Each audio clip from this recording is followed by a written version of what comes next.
Hey everyone, welcome back to Treehouse Garden. It's Kimberly here. Thank you so much for following me on my adventure to share my love for gardening, cooking, preserving, and crafting.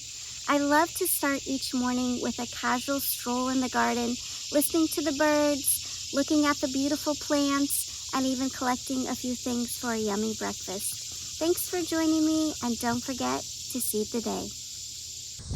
So before I grab some cherry tomatoes, let's check out how I grow my tomatoes.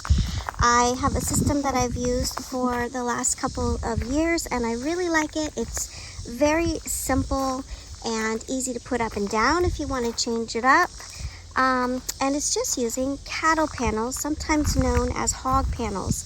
And you can get these at Tractor Supply, Home Depot, Rural King, whatever is in your area. So what I do is I sink my T-posts into the ground, and then I buy the panels, and you can see them here.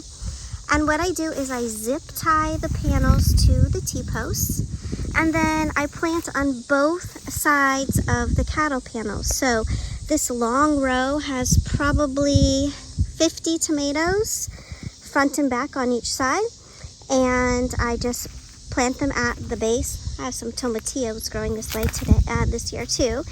And I just weave the tomatoes in and out of the cattle panel squares as the plants grow. And then once they get to the top, I'll top them because, well, I'm super short and I won't be able to reach them.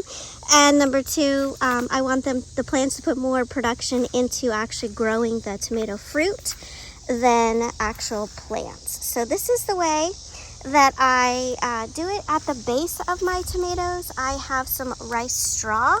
This is what I use in my chicken coop. And so once it's been in the coop for a couple months, I'll take it out and I'll put it at the base of the tomatoes. They like the chicken poop, and this also helps with weeds. I have some weed barrier down. I need to get some wood chips. I'm on the wood chip drop list, but they haven't been by in a while. So anyway, so let's grab some cherry tomatoes and make a quick little cottage cheese toast tomato breakfast.